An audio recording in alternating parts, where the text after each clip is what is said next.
Obrigado, Marcelo. Então, boa tarde a todos. Nós vamos iniciar um debate hoje sobre a questão da desoneração da folha de pagamento. Hoje a gente vai focar o debate no setor do agronegócio. Todos sabem que isso é parte de um debate bem mais amplo sobre a questão do sistema tributário no país.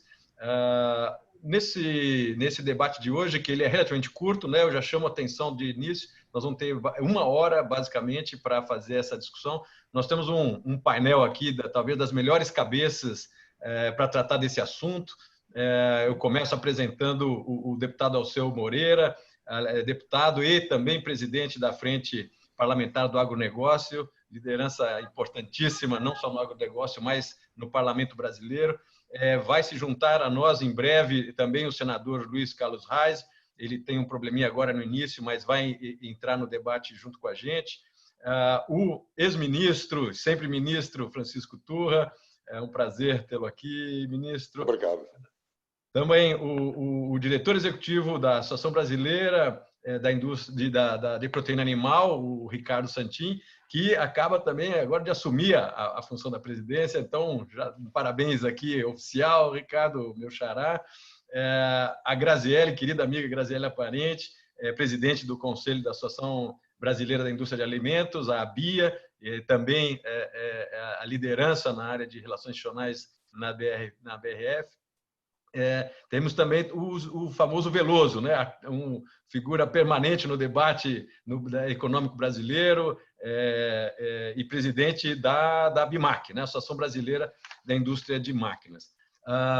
O debate hoje ele vai se concentrar numa questão específica que todos estão acompanhando, que é a renovação ou não da vigência de um regime específico de substituição, na verdade, né, de combinação de uma redução, na verdade, a substituição de uma parte da contribuição patronal para a Previdência Social em troca de duas questões fundamentais, né? Uma taxação sobre a receita bruta das empresas e a própria geração de emprego vinculado a esse regime. Portanto, nós costumamos dizer que falar em desoneração não está correto, é um regime que substitui a base de remuneração em cima de uma plataforma bem específica, que é a geração de emprego. Qual é o contexto geral no qual a gente está inserido nesse momento? Bom, o Brasil tem enfrentado o tema da irracionalidade do nosso sistema tributário há um bom tempo, né? O nosso sistema tributário, pelo menos, tem dois grandes consensos. Ele é irracional do ponto de vista econômico, todo mundo sabe que é um sistema que tributa investimento e tributa emprego, né? Quando qualquer sistema tributário do mundo incentiva investimento e emprego, e ele também é fortemente regressivo, né? Talvez sejam os dois grandes temas que o nosso sistema tributário hoje está, de alguma maneira, sendo objeto de debate para possíveis mudanças, né?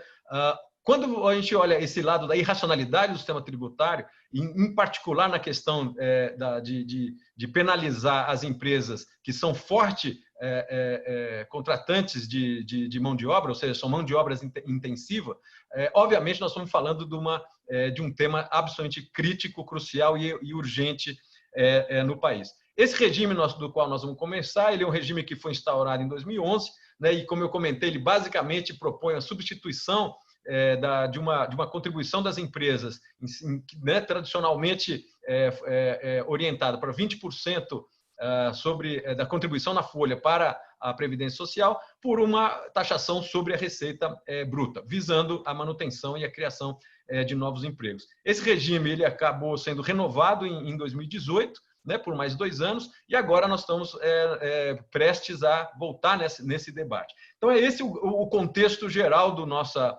discussão. Obviamente, nós estamos falando de um ano que, além da questão da renovação desse regime, nós estamos falando de um ano no qual a pandemia, né, que o mundo inteiro enfrenta, foi particularmente forte no Brasil em termos de impacto econômico e impacto sobre empregabilidade, né? Então, talvez o nosso contexto tradicional de discussão sobre tributação de emprego, nesse ano ele se torna particularmente dramático por conta do coronavírus. Então, dado esse contexto, é que nós vamos fazer uma rodada de discussões iniciais entre os painelistas para depois abrir para perguntas e respostas com todos que estão participando do debate. Eu vou começar fazendo uma provocação para o deputado Alceu Moreira, pedindo e já lembrando que todas as contribuições nesse primeiro momento vão ser restritas aí a 3, 4 minutos, para a gente poder fazer essa rodada entre os panelistas e depois abrir para os demais participantes. Eu vou pedir, deputado, nesse primeiro momento, eu vou chamar o senhor agora e depois no final dessa rodada, mas nesse primeiro cenário, deputado, eu ia pedir para o senhor fazer uma avaliação do ponto de vista do clima político que existe no Congresso hoje para a discussão da renovação ou não desse regime. No final, depois que nós passarmos depois a palavra para o ministro Turra, para a Graziele, para o Ricardo Santin, para o Veloso, eu volto no deputado para falar especificamente da avaliação do ponto de vista econômico do Congresso que o senhor está percebendo sobre esse tema. Mas nesses primeiros 3 minutos, deputado, eu passaria a palavra ao senhor para fazer uma avaliação de caráter político. Qual é o clima que o senhor percebe hoje no Parlamento para a renovação desse regime? Obrigado, querido amigo Ricardo Senes, o Ricardo Santin, nosso querido irmão e amigo Turra, que é meu grande companheiro de caminhadas desde a Assembleia Legislativa, quando ele foi meu conselheiro na Assembleia Legislativa, quando era presidente, né? José Veloso, Graziele. É uma alegria poder conversar com vocês e posso testemunhar aqui o seguinte: este congresso, pessoal, que ele se elegeu junto com o presidente Bolsonaro, ele tem algo que é muito importante para a gente perceber, a leitura dele. O presidente Bolsonaro não tem maioria bolsonarista, mas tem um grupo que vota a favor do Brasil empreendedor, tá? Que na Câmara é mais de 340 votos e no Senado oscila entre os 40 e os 60 votos, dependendo da votação, tá? Então, esse é um congresso reformista, por excelência, tá? Vota normalmente. Reformas, por exemplo, imagina que quando nós íamos votar a Previdência no governo Temer, nós éramos achincalhados no avião, nos aeroportos, em tudo que era lugar. Aí se elege o Bolsonaro, vem outra reforma, nunca ninguém perguntou para nós qual era a diferença de uma e da outra, mas aí os 60%, 70% da população era a favor da reforma da Previdência. Isso mostra a mudança de percepção política da população, que ela levou para as urnas na eleição, e isso dá para nós a abertura de um ambiente político importantíssimo para propor todas as reformas. Aliás, já não fizemos todas, porque o governo se atrasa nisso.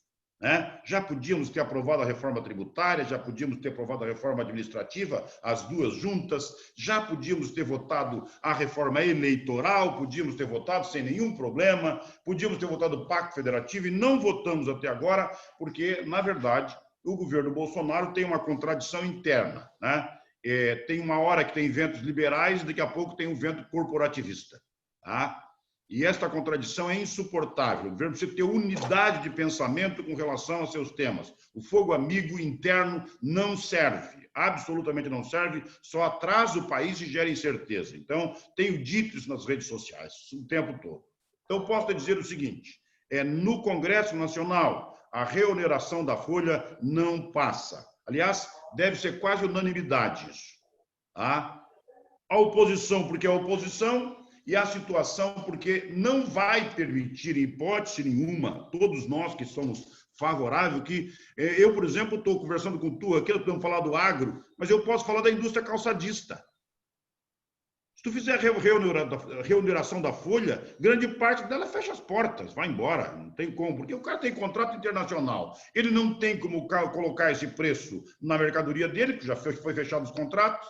Os nossos próprios contratos de exportação do agro estão todos eles negociados. Não há como se fazer isso. Então, eu tenho a impressão que esta orientação dada ao presidente quando do veto foi uma orientação muito mal feita. Aliás, os vetos têm sido muitos vetos derrubados porque são vetos que não deveriam acontecer. Nós tivemos que derrubar 3 na semana passada porque são absurdos. Tem um que chega a dizer que nós estamos querendo cobrar, nós estamos fazendo renúncia de receita de um tributo não existente. Como é que vai renunciar ao que não tem? Não existe. Como? Então, pode ter certeza do seguinte, isso não passa. Agora, O que é importante para o governo é perceber o seguinte: neste Congresso tem espaço para negociação, para recomposição que está no texto da lei, para evitar que o impacto do ponto de vista fiscal possa ser suportado com mais facilidade. Agora, tem que ser levado em consideração o seguinte: se nós aumentarmos, sairmos da crise em V, a própria massa produtiva gera os resultados tributários que nós desejamos. Né? Aumentar tributo não significa aumentar receitas. Né? Em algum momento, ela até é muito prejudicial. Eu, aqui no Rio Grande do Sul, é que sei disso. Né? Nossos amigos vão para Santa Catarina, para o outro lado do rio, porque lá o tributo é menor. Santa Catarina vai muito bem, obrigado, e o nosso estado não consegue pagar folha. Né? Isso mostra claramente o equívoco. Né? O grau de incidência do imposto sobre os produtos tem um nível de tolerância que, no caso do Brasil, já estourou há bastante tempo. Então, queria te dizer, Ricardo, o seguinte: não passará, com certeza não. Reoneração da folha, não. Perfeito, deputado. Muito obrigado. Eu acho que esse é o tom aí que o senhor apresenta e chamando a atenção pela essa característica do Congresso atual que o senhor pontuou corretamente, né? No sentido de que talvez tenhamos o Congresso mais reformista desde a transição aí para a democracia. E esse é um momento particularmente importante para esse tipo de discussão. Obrigado, deputado. Eu volto com o senhor aqui em alguns minutos. Vou passar a palavra, então, para o ministro Turra. Turra, nós vimos aí que mesmo durante a pandemia, o setor do agronegócio, a cadeia inteira do agronegócio, né, não é só especificamente a agropecuária em si, mas toda a cadeia do agronegócio, que já vinha performando bastante bem nos últimos anos, em contraponto à performance ruim dos demais setores, mesmo durante a pandemia manteve um enorme dinamismo, inclusive de emprego. Né? Se o senhor pudesse passar para a gente rapidamente, também nesses 3, 4 minutos, um panorama do setor nesse período e o que o senhor espera para frente. Ricardo, meu querido amigo, Alceu Moreira, Grazielli, Ricardo Santin, José, a todos vocês um abraço. Bom, eu sempre falei que o vírus não veio de trator, chegou na classe executiva até, pode ser. Então o agronegócio, sem dúvida nenhuma, andou tranquilo, deu para plantar, colher, e ele é que permitiu que nós tivéssemos abundância de alimentos numa hora terrível como essa de pandemia. E mais do que isso, no caso do nosso setor e outros, por afastarmos pessoas com idade, pessoas com doenças pré-existentes, nós geramos novos empregos, e muitos novos empregos. Mas eu queria referir, eu estive na hora em que o ex-presidente do banco do BNDES, o Luciano Coutinho, foi o encarregado de montar esse programa, e ele tinha até nos deixado fora, nós, da proteína animal. E quando nós chegamos questioná-lo, ele disse: não, nós estamos falando de empregos. E eu gostaria de te dizer que a gente não tem uma noção do que vocês têm de emprego. Quando nós passamos o número de empregos, ele se espantou e disse: então nós estamos desinformados. O tema é gerar empregos, portanto, desde o nascedouro, era manter empregos. Pois naquela hora a gente tinha, assim, dentro do nosso setor da proteína animal, na agroindústria, mas não é só porque o leite, pescados, todos tinham o mesmo problema que nós, muitas empresas em recuperação, não dava mais. Terceirização não existia, ou existia clandestina. Emprego formal, imagine você o custo. Então, era o caos mesmo. Agora, para te dar uma ideia, depois que esses setores foram beneficiados, eu falo todos, porque acompanho um a um, nós conseguimos sobreviver, termos oxigênio para chegar até aqui fortes. Nessa pandemia, não só não demitimos, como reempregamos. E não foi um setor apenas. Eu estou falando do nosso, que reempregou em torno de 20 mil pessoas num levantamento até superficial. Mas outros setores, eles reempregaram muitos também. E o agronegócio, ele é muito diferente de tudo. Se nós tivéssemos a certeza de que se planta e se colhe, se nós tivéssemos a certeza de que o clima seria como nós merecemos, pela força do trabalho, tudo bem. Quem sabe até a gente pudesse dizer desoneração, pode diminuir. Mas como nós dependemos do tempo, do clima e de tudo, e veja, o Rio Grande do Sul esse ano passou aí por uma estiagem sem precedentes, logo depois chuvas levando o que deu. Hoje nós estamos esperando neve que vai, de repente, estragar com toda a fruticultura que está florescida. Então, Ricardo, é absurdo não saber um pouco o que é o agro. O agro é diferente mesmo. E nós somos parte desse todo, desde a BIMAC, todos. A BIMAC, se nós não tivéssemos, e graças a Deus foi uma criação minha no tempo de ministro, de criarmos o Moder Frota, nós teríamos aí uma indústria sucateadíssima, destruída. E aí deu força para a indústria e deu força também para a gente perder menos e etc. Eu não acredito, sinceramente, que alguém de sã consciência imagine que isso é um favor. Não é um favor. Isso é retirar um ônus absurdo, um ônus além da conta. O Brasil tem que ser competitivo. Ninguém compra nossos produtos porque a gente tem bandeira verde e amarela e porque tem o Neymar que pode ser o melhor jogador do mundo. Não. A turma compra se o preço for bom, se a qualidade for boa, sustentabilidade, sanidade também. Ora, nós temos tudo. Lutamos para ter tudo. Por exemplo, não pense que alguém aqui, o Alceu da Frente Parlamentar, esteja batendo palma, às vezes, por algumas omissões em relação à Amazônia. Não, a gente cobra. Em relação ao que é errado em relação ao Brasil, nós somos os primeiros cáusticos críticos. Por isso, Ricardo, eu não tenho nenhuma dúvida que a gente, para planejar novos empregos ano que vem, para planejar, tem que ser feito agora o projeto de desoneração até lá. Porque agora, tudo bem, até dezembro está ótimo. Mas o que eu vou fazer o ano que vem? Se eu não tiver, desastre. Se eu tiver, vou fazer. E digo mais, nós temos investimentos fantásticos no nosso setor, principalmente, mas em todos os setores do agro brasileiro. Perfeito, ministro. Obrigadíssimo pela essa primeira intervenção. A importância, acho que, do agronegócio, da cadeia do agronegócio, acho que no Brasil está cada vez mais clara e esperamos que esse tipo de falha de informação que o senhor mencionou no caso do Luciano Coutinho, que hoje não tenha mais esse tipo de ruído, né, no nosso debate sobre a economia brasileira. Obrigado, ministro. A gente volta, então, no debate. Deixa eu fazer um anúncio aqui. No painel aqui de perguntas do chat, podem ser feitas perguntas por escrito. Eu vou acompanhando aqui do que vier por aqui ou que vier por outros meios e vou, ao final, reformular as perguntas para os painelistas. Então, está aberto aqui para perguntas, quem quiser já começar a fazer. E, na sequência, eu passo, então, para o meu xará, para o Ricardo Santin. O Ricardo, vou fazer uma provocação mais específica, Ricardo, no sentido de apresentar alguns números específicos da indústria da proteína animal com relação ao que esse regime sobre o qual nós estamos hoje discutindo impactou a cadeia e que pode impactar no futuro. Então, palavra com o Ricardo. Muito obrigado, meu xará, Ricardo Senes. Um prazer estar com você aqui.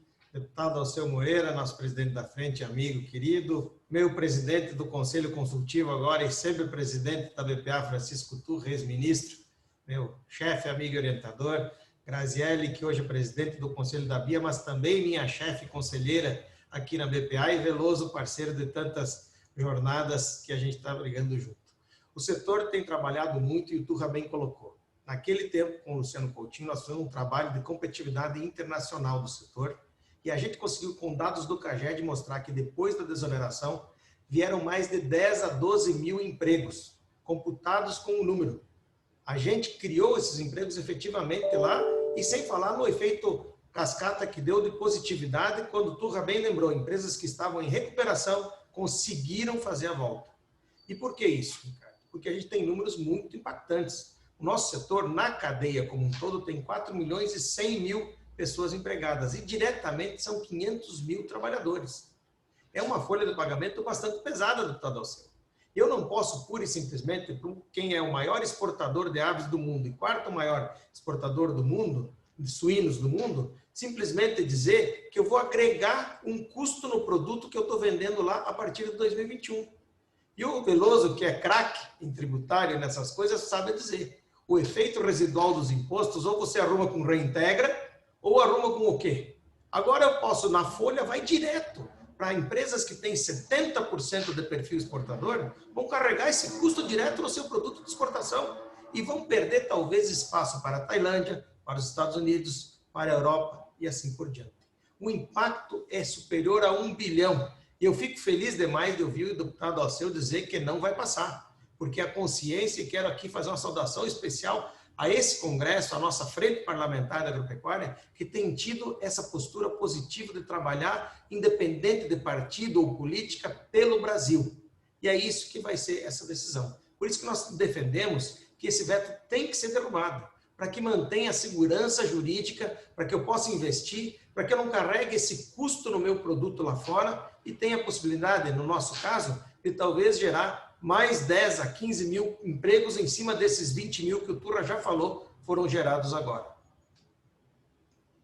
Perfeito, Ricardo. Obrigadíssimo. Então, acho que os números aí falam por si próprios, né? E deixa eu avisar também, o Santin já tinha anunciado que ele tem um compromisso aí 3h30 e que teria que se retirar antes. Então, de qualquer maneira, Santin, o senhor vai estar devidamente representado pelo nosso sempre ministro Turra. Ricardo, eu só então quero me desculpar e me despedir dos colegas, depois sairei a francesa quando for horário, vou ficar escutando meus outros colegas, mas obrigado pela oportunidade, e o Turra, que é presidente do Conselho Consultivo da BPA, fala como ex-ministro e também pela nossa associação. Obrigado pela oportunidade. Olá, Santin. Obrigado. Passar então a palavra para a Graziele, que vai também nos falar um pouco sobre o impacto desse regime na indústria de alimento até o momento e o que é possível observar para o futuro.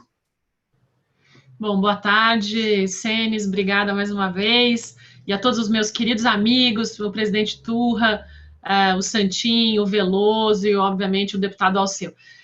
Para a indústria de alimentos, né, as pessoas às vezes não têm essa percepção, mas a indústria de alimentos, ela representa quase 10% do PIB.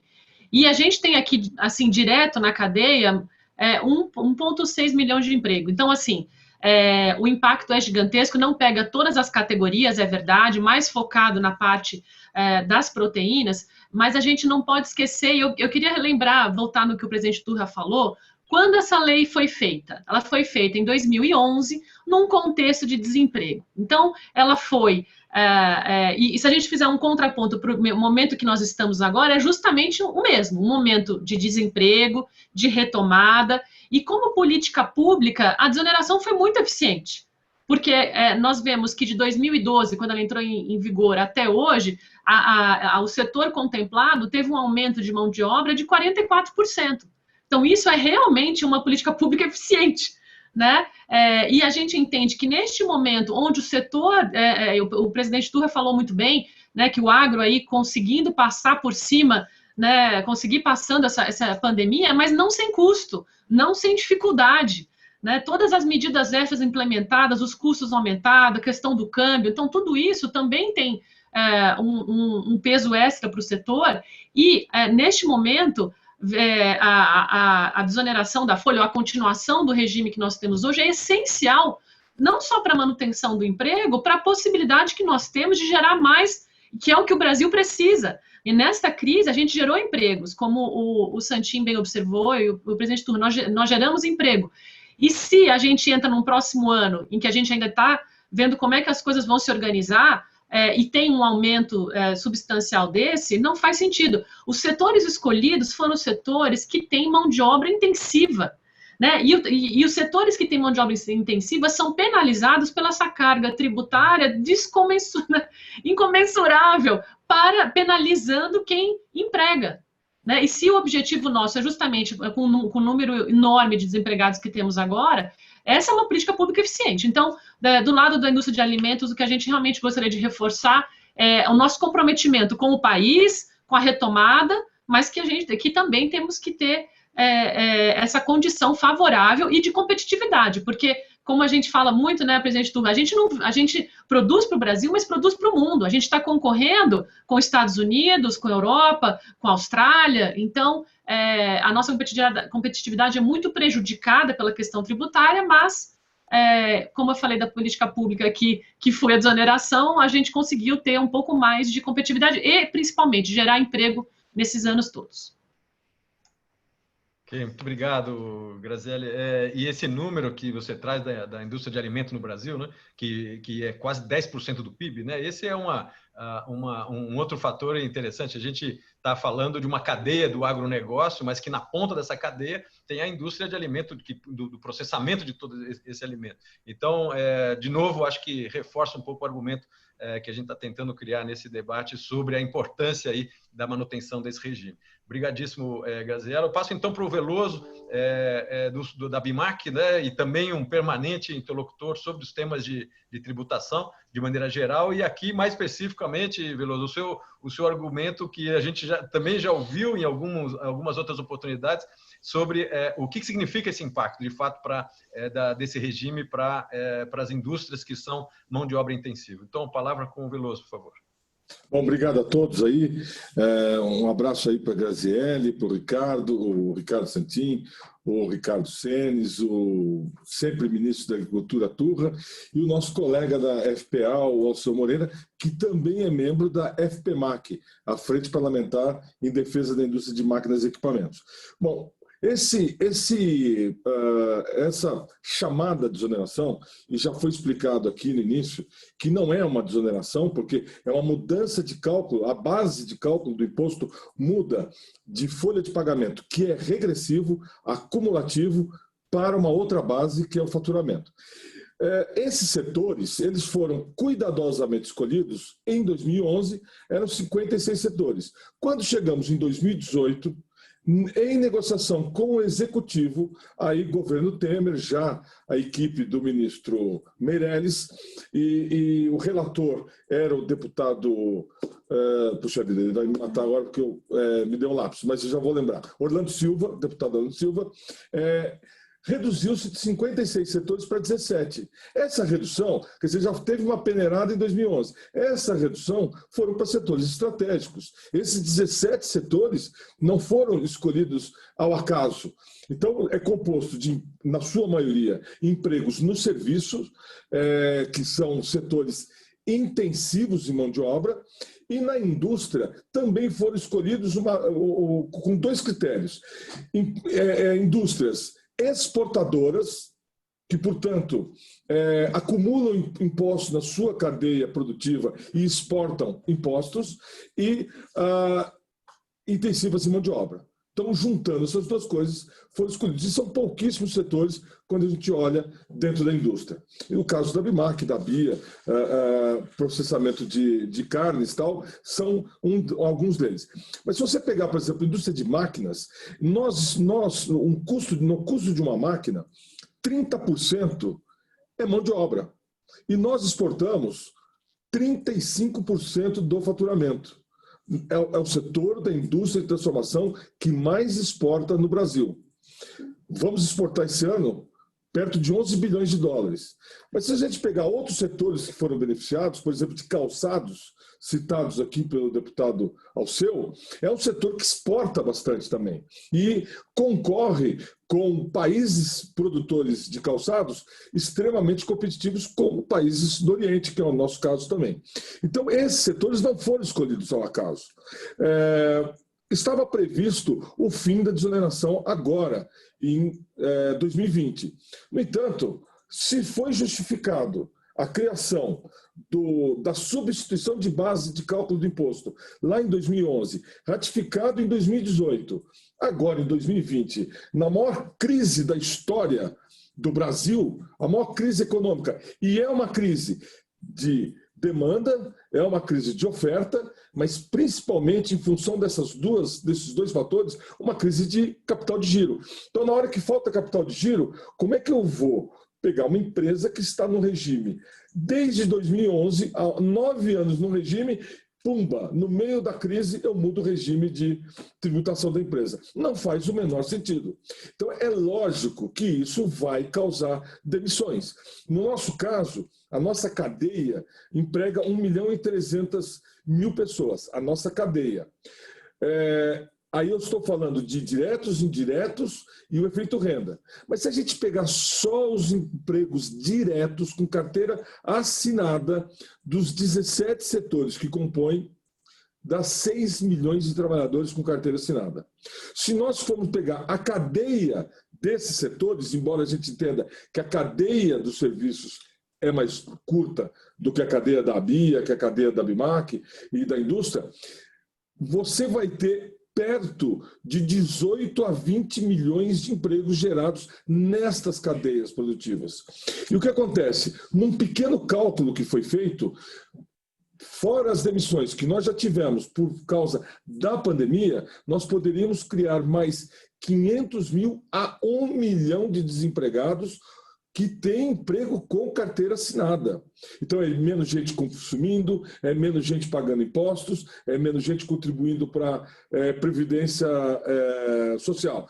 Então, a gente entende que, lógico, a desoneração da folha tem que ser para todos, como o ministro defende. No entanto, agora nós estamos no meio de uma guerra. Nós não vamos escolher o quarto, a pintura do quarto dos nossos filhos no meio da guerra. Nós temos que agora atravessar essa guerra, discutir as reformas. Reforma tributária é fundamental para o país, a administrativa também é fundamental para o país, mas não agora discutindo isso. E para terminar, Ricardo Senes, vou colocar aqui o nosso descontentamento com esse pedido. Nós conversamos essa semana com o senador Isalci, o senador Major Olímpio, e esse pedido que foi feito essa semana para 2 semanas para o governo apresentar uma proposta em 2 semanas e segurar a pauta no Senado por 2 semanas. A gente não concorda com isso. Por quê? Porque as nossas empresas precisam fazer as projeções para o próximo ano. Nós já estamos em agosto, todo mundo faz orçamento em agosto e o empresário precisa de previsibilidade. Então, a gente concorda com o deputado Alceu, que acreditamos que temos o voto suficiente, mas essa página precisa ser virada o mais rápido possível, não tem como esperar mais 2 semanas. Obrigado. Perfeito, Veloso. Obrigadíssimo aí pelas explicações, inclusive recuperar um pouco o histórico dos debates sobre esse regime, que você sempre pontua corretamente. Na verdade, não é uma desoneração, ele é um regime que substitui, né, uma certa lógica tributária por uma outra. Então, você tem compensações, você tem claramente elementos aí que mostram que, como disse a Grazi, é uma política pública com um objetivo específico e que até os números indicam que foi bem sucedido.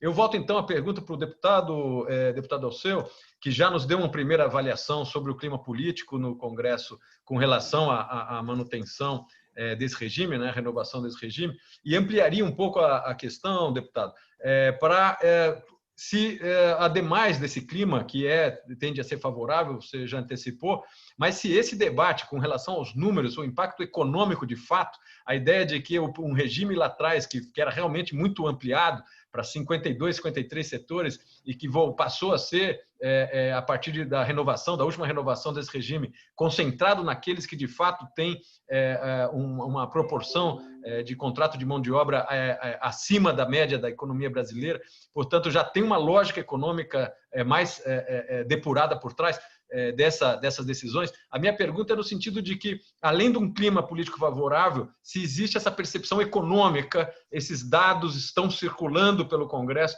como é que essa discussão está sendo levada do ponto de vista do impacto econômico em si? Bom, o Congresso, nesse momento, pessoal, ele não tem essa possibilidade de avaliação, porque nós não nos reunimos, né? Normalmente a gente tem isso no debate das comissões. Nós não nos reunimos, não está cada um na sua casa, online, nós não temos condição de saber qual é o sentimento. Eu tenho percepção clara, porque nós sabemos como votaria a maioria. Neste caso, a primeira a votar contra é a própria oposição, né? Neste caso, tem quase unanimidade com relação a isso. Então, nós não teremos a remuneração da Folha, com certeza não. Agora, a gente não pode ser refratário a fazer um debate sobre isso, né? E nós estamos trabalhando com uma lógica de trocar um país com um regime intervencionista por um regime que nós queremos de empreendedorismo.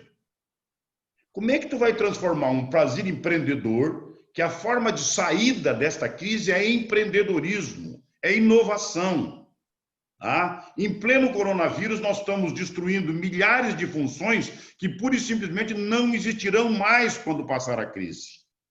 Teremos que reabilitar a população para se adaptar ao novo normal.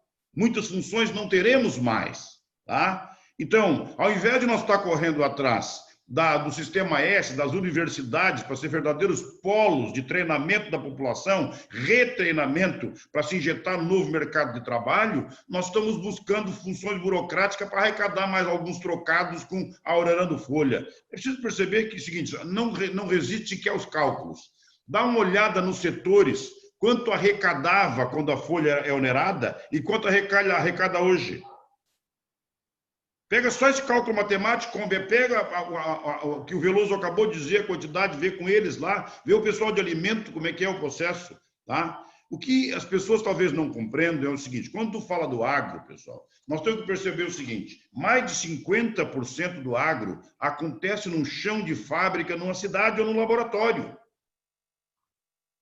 O agro tem muitas pessoas, quase tudo que o Veloso e o pessoal da associação dele fabrica vão entrar numa porteira. Estão antes de começar a plantar. É tecnologia embarcada, é toda instrumentalização, é modernização, é design, é novo desenvolvimento de máquinas, equipamentos novos entrando no processo todo dia. Para que isso tudo aconteça, o nosso produtor precisa ter poder aquisitivo, precisa ter poder de compra. Se tu asfixia ele com tributo, com questões trabalhistas, tu acaba tirando essa possibilidade. Então, quando a gente trabalha, e é incompreensível isso, tem um viés liberal do governo, tá? E no meio da história, de vez em quando, aparecem querendo criar um imposto novo ou quer reonerar a folha. Mano, nós tínhamos que estar reduzindo o tamanho do país. Eu canso de dizer isso, já disse um dia jantando com o Veloso. Meu amigo, pouquinho tempo atrás, nós tínhamos naqueles prédios, aquelas cristaleiras de Brasília, aquele mundo de prédio, tudo com luz acesa, né? E mais um monte locado de 4 milhões por mês, como é o caso da FUNAI, né? 4 milhões de aluguel por mês, tu é mole? Então, tudo aquilo tinha máquina de datilografia, tinha máquina de calcular. Depois, com todo o avanço da tecnologia, apareceu o facsímile. Vocês lembram do facsímile? Mas facsímile é uma beleza, aquilo, que coisa linda. Onde é que eles estão? Eles não existem mais. Numa telinha de computador como essa aqui, tu soma todas as calculadoras que tinham no edifício inteiro, todas as máquinas de datografia e faz com o canto do dedo mingo tudo que eles faziam. Pois é, mas não vi nenhuma sala daquela com a luz apagada. Está tudo com tecnologia, com poder de decisão e governança muito melhor do que tem nessa forma, mas o modelito com a gravata no pescoço, um chefe e um carimbo na mão continua em todos os lugares. O Estado não diminui. Então, o governo, ao invés de estar pensando em reonerar para arrumar uns trocados, tem que mandar para o Congresso a reforma administrativa. Fazer previsibilidade nos próximos 10 anos. Como será o quadro funcional nos próximos 10 anos? Quais serão as funções que ainda existirão? Quais que serão extintas? Né? Porque tem que reduzir o tamanho do Estado para que o Estado caiba no bolso das pessoas e dê capacidade de investimento. Ao invés de fazer isto, nós temos um discurso liberal e depois queremos onerar. Não, pessoal, não dá, não é assim. Né? Isso não é pandorga que muda com o vento, não é desse jeito. Então, eu tenho absoluta certeza que nós vamos manter a desoneração e mais. O país sai desse processo em V, tá? Essa pandemia nos ensinou muitas coisas, nós vamos gastar muito menos e muito, por exemplo, reuniões que nós fazíamos todo dia, pegar avião para ir para lá ou coisa parecida, quanto nós vamos economizar disso? O país será um país muito mais digital do que é hoje. Isso entrou na nossa cultura definitivamente, é uma ferramenta de uso comum, contínuo, todo dia, né? Então a gente tem que perceber isso, a solução para o governo é reduzir seu tamanho. O Brasil não precisa ter um Estado mínimo nem máximo, precisa ter um Estado necessário. E o Brasil não vai reduzir o tamanho do Estado por questão ideológica, é por questão tecnológica, né? É por tecnologia. Deputado, brigadíssimo aí por esse novo relato aí sobre a dinâmica no Congresso. Agora, chamou a atenção, deputado, que por conta aí da operação remota que o Congresso hoje está utilizando, esse tipo talvez, do debate mais econômico com os números, o senhor tenha mencionado que não tem circulado, talvez, com tanta intensidade. Acho que fica aqui uma lição, inclusive, para as associações fazerem um esforço nesse sentido aí para compensar talvez a dificuldade operacional no momento remoto. Mas, olha, pelos números que a gente viu aí, pelos relatos dos 3 setores que aqui estão representados dentro da cadeia de agronegócio, então nós estamos falando, utilizando os números que foram apresentados, que o impacto direto na cadeia do agronegócio, nós teríamos, caso esse regime não seja renovado, estamos falando entre 20 e 30 mil empregos no curto prazo, e talvez uma perda do ponto de vista de receita entre 1,5 bi, 1 bi 600 e 2 bilhões. Então, é um pouco esse o número, da ordem de grandeza que nós estamos falando no curto prazo só do agronegócio. Mas o Veloso trouxe números sobre a hipótese, né, o cenário sem a renovação desse regime, que poderia ser bem mais amplo do que isso, né? Estamos falando, segundo o número do Veloso, entre 500 a 500 mil a 1 milhão de empregos, né? Então, esse é um tipo, talvez, do debate que necessariamente nós teríamos que fazer um esforço para realmente chegar de maneira mais efetiva no Congresso. Eu passo a palavra, então, de novo para o ministro Turra, ministro, em específico na questão que nós temos comentado, que a cadeia de proteína no Brasil ela é muito fortemente exportadora, ela não só tem impacto dentro do país, do ponto de vista de empregabilidade, de geração de renda, mas ela é fundamental na nossa balança de pagamentos, né? Nesse momento que a gente discute esse tipo de aspectos da questão tributária brasileira impactando produtividade e competitividade, como é que ficaria do ponto de vista das exportações de proteínas do país nesse cenário, num cenário onde possivelmente a renovação do regime não ocorra? Bem, primeiro, nós estamos hoje investindo, recuperamos todas as empresas que estavam fechadas há poucos dias mesmo, na pandemia, um frigorífico fechado há um ano, reabriu de novo. Então, fique claro que o que aconteceu já com a desoneração foi algo fantástico. Saímos de uma crise bárbara, gerando emprego, avançando, modernizando, podendo exportar, fazendo estudos de competitividade que nós fazemos todos os anos e vendo que a gente está aí na risca do giz, às vezes, mesmo tendo desoneração. Eu fiz uma conta com os países da ALA, países latino-americanos, todos eles têm custos menores na folha. Nós somos um país que é pesado demais em ônus na folha. Nós somos um país que inibe a geração de emprego. Essa política é equivocada. Imagine você se hoje nós não exportássemos, se nós não tivéssemos agroindústria no nosso setor de proteína. Nós estaríamos aí deixando de agregar valor imenso. Vou dar um exemplo. O que nós usamos para arrecadar 8 bilhões e meio de dólares exportando aves e suínos, só exportação, se a gente tivesse vendido soja e milho, a gente teria arrecadado 2 bilhões de dólares. Arrecadamos 8, pagamos impostos, geramos emprego. Imagine que loucura você tirar essas oportunidades. Não há como. Outro detalhe que eu queria dizer é o seguinte. Essa desculpa de você pedir tempo porque vem a reforma, a gente sabe o que é reforma. Isso é a coisa mais fria do mundo. Talvez a desoneração ela já seja uma reforma implementada. Tem que entender isso. E se vier algo no sentido, que beleza, não há problema nenhum. Mas enquanto perdurar essa dificuldade, ela não sabe se mantém ou não mantém, muita gente está pensando em cuidar de investimentos futuros. Cito alguma coisa para vocês terem noção de tempo. Suinocultura nesse ano aumentando 38% as exportações em relação ao mesmo período do ano passado, estimulando novos investimentos. Uma empresa, não estou nem falando da Graziella, pode revelar os dela, mas olha, uma empresa só no Paraná vai investir 2 bilhões e meio de reais numa única unidade que abate 15 mil suínos dia. Nós inauguramos empresas há pouco tempo antes da pandemia. Nós temos um investimento da Vibra, aí em Soledade, novo, que vai entrar 400 milhões. Eu poderia ter mencionado a duplicação de fábricas, várias que nos falaram. Dá para a gente revelar muitos, mas todo mundo imaginando uma coisa. Estamos num regime e vamos permanecer nele. Porque já houve a depuração. São exatamente aqueles que renderam produzindo empregos. Não foram aqueles que poderiam, foram aqueles que tiraram de empresas em recuperação e geraram empregos e hoje não há empresa nossa parada. Não há empresa, a não ser alguma sucateada que morreu há 20 anos. Aí não dá mesmo. Mas hoje estamos modernizando, precisamos modernizar para competir. Está aí o que hoje a gente aprende. Quem exporta tem que estar modernamente pronto, porque nós temos em torno de 1000 auditorias ano aqui dentro observando. Se for excesso de luz até no aviário, ninguém acredita na gente. Se nós estivermos jogando fora água, também, se nós não fizermos o reuso da água na indústria, também não somos eficientes. Tudo isso são investimentos que a gente tem que fazer para competir. Ora, então o governo, qual é a contribuição que dá?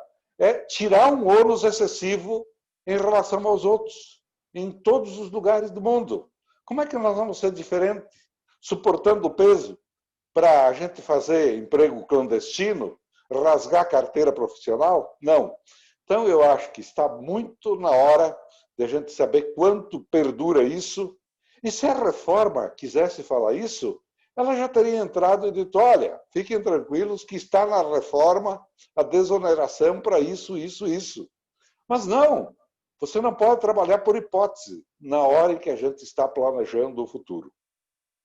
Perfeito, ministro. Obrigadíssimo. Eu vou voltar nesse assunto sobre a renovação do regime e o debate mais amplo da reforma tributária com o Veloso, mas antes de passar para a Grazi, uma pergunta que está circulando aqui, Grazi, que você preside aí o conselho da ABIA, né, da Associação Brasileira da Indústria de Alimentos, que, como você mesmo mencionou, é quase 10% do PIB, ou seja, estamos falando de uma das indústrias mais relevantes do país. E a pergunta aqui é o seguinte, como é que você está observando essa questão da mão de obra na indústria, ou seja, nos investimentos novos da indústria e geração de emprego, versus a questão de tecnologia, automação, etc. Como é que você tem percebido na indústria de alimento esse debate sobre modernização e geração de emprego? Bom, obrigada pela pergunta, Senes. A indústria de alimentos, ela é bastante inovadora, né? A gente fica achando que é só coisa de tecnologia, de internet, não é. O agro no Brasil só chegou no lugar que ele está hoje porque teve muita tecnologia. Eu gosto de dizer que o Brasil tem esse diferencial tão importante na indústria de alimentos e no agronegócio, porque a gente tem terra, a gente tem água, a gente tem gente que sabe trabalhar, a gente tem sol, a gente tem tecnologia, muito feito pela Embrapa, é verdade, e tem gente que gosta do campo e sabe fazer. Então, essa imagem que existia de que a indústria é atrasada, isso absolutamente não tem nenhum cabimento. Cada uma dessas empresas, no seu setor respectivo, estamos falando de revolução 4.0, internet nas coisas, a tecnologia também na comunicação, entendimento do cliente. Então, a gente está competindo, como eu falei na fala anterior, né, eu disse na fala anterior, o Brasil compete com os grandes players mundiais, e nós somos um deles, né? Quando a gente chega com os nossos produtos, é a qualidade, senão a gente não estava exportando para 180 países, que é o que o Brasil faz hoje, e expandindo mercados. Então, essas coisas sim se conversam, a indústria de alimentos e do agronegócio, como o presidente Turra bem falou, a gente está chegando até aqui nessa pandemia, as coisas só não estão piores porque a gente está trabalhando. E a gente entende que a questão da mão de obra que nós utilizamos de forma expressiva na verdade, uma grande vantagem, porque a gente gera essa renda, a gente gera emprego, essa renda vira consumo. A gente tem que lembrar que essa renda vira consumo, esses são nossos consumidores também, e a questão da tecnologia é uma coisa que está dentro da empresa, e isso vai evoluindo, cada empresa, né, no seu segmento, como eu disse, mas não são coisas dissociadas, e é por isso que o nosso amigo Veloso está aqui, que também aí fornecendo para a gente tecnologia nas nossas empresas do campo à mesa. Obrigado, Grazi. Estamos caminhando aqui para o final do debate, temos mais 9 minutinhos, mas eu volto, Veloso, para você num tema que tanto o deputado Alceu quanto o ministro Turra trouxeram, que é essa ideia de se existe ou não algum tipo de contradição, tanto do ponto de vista da negociação política como do caráter econômico, entre a renovação desse regime né, de substituição aí de parte daí dos impostos sobre folha de pagamento em troca aí de um imposto sobre a receita bruta, com o debate mais amplo de reforma tributária. Como é que você vê esse momento onde essas duas discussões estão avançando? Você vê algum risco, como comentou aí o ministro Turra, entre buscarem compensar um com o outro? Como é que você tem visto e acompanhado essa dupla discussão? Está no mudo, Veloso. Tira do mudo, por favor. Perdão. Os problemas estão interligados, sem dúvida estão interligados. No entanto, a reoneração da folha que nós estamos discutindo agora, ela é urgente, é para agora. Eu preciso fazer meu orçamento mês que vem e me planejar já para janeiro, se eu vou investir, se eu vou demitir ou se eu vou contratar em janeiro. A reforma tributária é uma mudança estrutural da maior importância, talvez junto com a reforma administrativa, os dois temas mais importantes do país. Eles se interligam. Por quê? Porque o que nós estamos falando? A remuneração da folha, o que ela vai trazer? Ela vai trazer regressividade, ela vai trazer acumulatividade. Tanto as empresas lá da Grazielli, elas vão exportar impostos, nosso setor vai exportar impostos. Então, todos os problemas que a remuneração da folha traz são os problemas estruturais que tem no Brasil. O ministro Paulo Guedes, ele acerta na mosca quando ele fala, poxa, aqui no Brasil eu penalizo quem dá emprego. Eu vou dar um exemplo só no meu setor. Cada R$100 que eu pago de salário para o meu funcionário, eu gasto R$170. Então, eu dou para ele 100, ele leva para casa 70, porque ele paga os impostos também dele. Então eu pago 100, ele leva 70, mas eu gastei 170. Enquanto que o meu concorrente na Alemanha gasta 112. Na China, ele gasta 108. Né? E assim por diante. Então, o Brasil ele tem uma estrutura tributária que inibe investimento. O Brasil hoje está investindo 15% do PIB. O Brasil tinha que estar investindo 24% do PIB. Senão, não volta a crescer acima de 3% ao ano. Então, o Brasil não investe há muito tempo. Então, tudo isso tem vários problemas, mas a questão tributária é uma das principais. Então, o que nós precisamos? Nós precisamos de um sistema tributário que não traga esses problemas que todos os colegas aqui colocaram e que traga mais simplificação, que traga mais justiça e que traga que não tenha cumulatividade e outra coisa, que pague mais imposto quem ganha mais e pague menos imposto quem ganha menos, que é a questão da regressividade. Então, tudo isso está interligado. Mas também tem um outro tema, viu, Ricardo, que é importantíssimo, que o Alceu vive falando isso e falou agora, que é a questão da reforma administrativa. Nós tínhamos que apresentar já, aproveitar essa discussão que aconteceu na semana passada e na outra, e apresentar já a reforma administrativa. Eu entendo que a apresentação da reforma administrativa não pode atrasar a votação da reforma tributária. Mas é importantíssimo, para a gente parar de ficar discutindo de teto, nós temos que ter um Estado que caiba dentro do Estado. Porque é uma loucura, nós estamos discutindo se rompe teto, não rompe teto, e eu não vou fazer aqui juízo de valor sobre isso, enquanto que a discussão é o que o deputado Alceu falou agora. Nós temos um Estado com leis antigas, arcaico, muito pesado. A sociedade não aguenta mais pagar esse Estado, e tem outra, nós temos que concorrer num mundo moderno com uma estrutura arcaica. A Grazielli trouxe algumas, quando ela fala de 4.0, internet das coisas, inteligência artificial, machine learning, de ambiente em nuvem, ou seja, tudo aquilo que o mundo está fazendo, e nós aqui estamos discutindo se nós vamos reonerar a folha ou se nós vamos romper teto, o que nós vamos fazer. Nós temos que aproveitar, Ricardo, que nós temos um governo reformista, um congresso reformista, passar o país a limpo e matar na origem todos os problemas. Porque, na verdade, Ricardo, nós estamos discutindo o puxadinho, enquanto que nós tínhamos que estar discutindo a nova estrutura que o Brasil precisa ter. Porque, no fim, quem paga a conta é o trabalhador ou o desempregado, que continua pagando muitos impostos, mesmo desempregado. Obrigado, Veloso. Acho que estamos numa linha aí bastante... acho que o debate caminha nessa linha que você apresentou. Nós temos agora a entrada do senador aqui no debate, senador Luiz Carlos Reis, conseguiu pegar o final.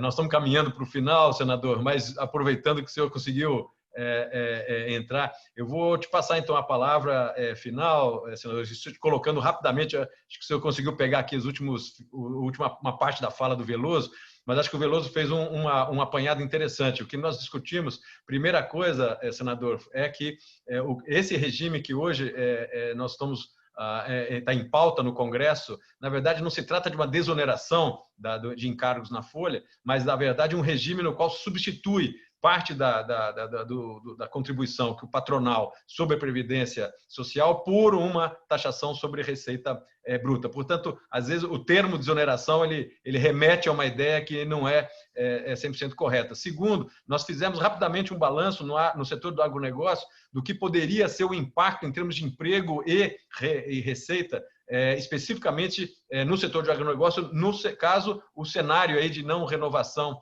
desse regime ocorra. E, finalmente, estamos passando para a ideia de que tipo de impacto para o futuro, né, o final desse regime poderia significar. Nós passamos, então, para o senhor com essa missão difícil, senador, de tentar tratar rapidamente, nós estamos caminhando aqui para o final do debate, mas pedir para o senhor aí 4, 5 minutos para fazer uma avaliação sobre esses 3 pontos. Boa tarde, Graziela, boa tarde ao seu, Ricardo, Turra e Veloso. Não sei se o Marcelo, tem Marcelo que também está presente. Só dizer o seguinte, nós estamos já há algum tempo trabalhando a questão das reformas. As coisas estão avançando, não da forma que a gente gostaria, mas aconteceram. Com o presidente Michel, foi a questão trabalhista, né? Que custou algumas cabeças a reforma trabalhista executada naquele momento lá com o presidente Michel. Agora, o ano passado, foi a reforma da Previdência. Também o assunto demorou, mas aconteceu. Já tínhamos um início da reforma tributária, já tinha um pacote sobre a reforma do tamanho do Estado, que você fala, a partilha entre Estados, municípios, União, enfim, como é que seria esse processo? Entrou o projeto no final do ano passado. Entrou também o projeto do Raul, né, no Senado, do ex-deputado Raul, do Baleia na Câmara, e o governo atrasou. Chegou agora umas 3 semanas. As coisas estão acontecendo com relação à reforma tributária. Esse assunto já está avançando, essa comissão especial trabalha já esse tema há umas 3 semanas. As reuniões estão ocorrendo da comissão especial e espera-se terminar esse assunto.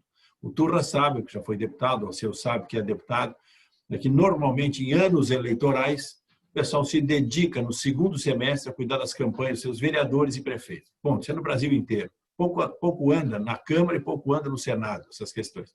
Mas esse ano não tem jeito, pelo 1 milhão de desempregos que nós tivemos, né, ao longo desses primeiros 7 meses.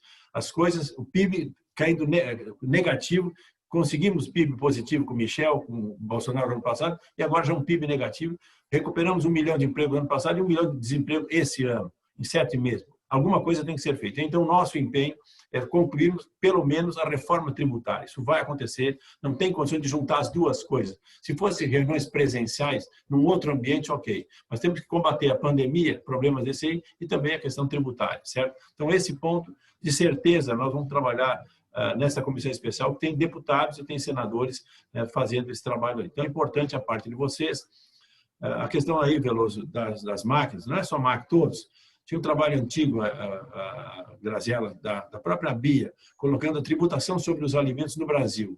Quanto que aqui é mais de 30%, no mundo é 7% ou 8%. Então, esse ponto é importante. Ontem, participei de uma conversa com o pessoal das cooperativas, né? Tinha aquela live que a OCB fez, eu participei com eles, e já dizia essa mesma posição. Então, e é importante que vocês nos demandem, vocês nos ajudem nesse processo aqui. Nós temos estudos que mostram essa carga tributária brutal que nós temos hoje. É o momento da desoneração. Tira dos alimentos, vai tirar das máquinas. Tem que tirar embutido nas máquinas, por exemplo, em cima de um trator que é vendido. Não tem PIS e COFINS, sim, mas uma série de outros impostos que em cima de um pneu, em cima do rolamento, sei lá. Como é que acontece 30% em cima de um saco de arroz, 27% em cima de um saco de soja, 27% em cima de um saco de milho? Como é que pode acontecer isso aí? Isso é embutido das outras coisas, entendeu? Embora não tenha PIS e COFINS em cima da semente, em cima dos defensivos, em cima do fertilizante, mas tem 30% em cima de um saco de produto. Alguma coisa está errada. Então, esse debate nós já começamos a fazer, né, com as entidades de classe e vamos trabalhar para tentar resolver. onde vocês puderem contribuir, ok, coloquem para a gente tributaristas que nos ajudem a desatar esses nós em cima do projeto do Raul, em cima do projeto do Baleia, em cima do projeto do governo. Ponto. Nós vamos trabalhar nessa direção.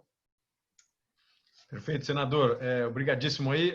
Eu vou te devolver rapidamente mais uma pergunta que eu fiz para todos aqui no final do painel, que é se o senhor vê, o senhor já antecipou um pouco isso, algum tipo de contradição, algum tipo de tensão entre um debate mais amplo da reforma tributária versus a discussão sobre esse tema de renovar ou não o regime de desoneração sobre a folha. O senhor vê alguma tensão entre esses dois debates? O senhor já antecipou que parece que não, mas queria só pegar essa sua opinião de maneira mais direta. No detalhe, eu não vou te dizer, não vou te responder, entendeu? Agora, houve uma conversa franca com o Paulo Guedes.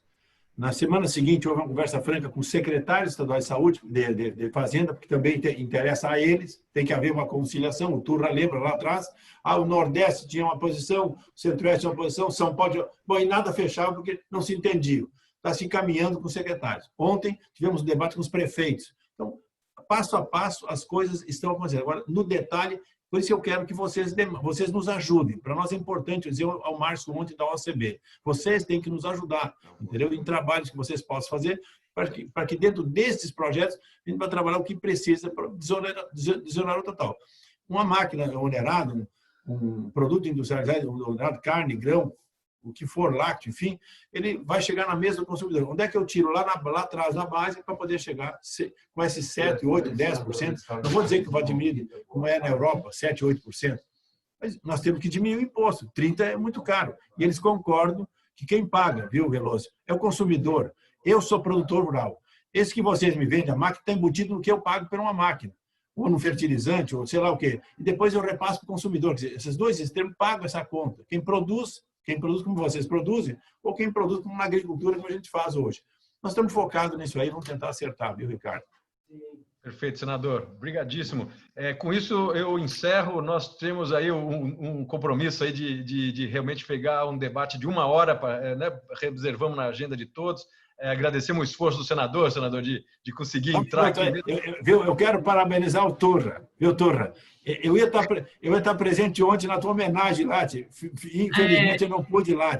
O Turra fez um almoço maravilhoso, fez uma baita de uma festa lá e não nos convidou, viu? Eu me ofereci e ele não quis que eu fosse lá, viu? Fazer uma festa. A minha parte ele vai mandar em dinheiro. Parabéns, Turra. Valeu, meu irmão. Excelente. Então, obrigado, pessoal.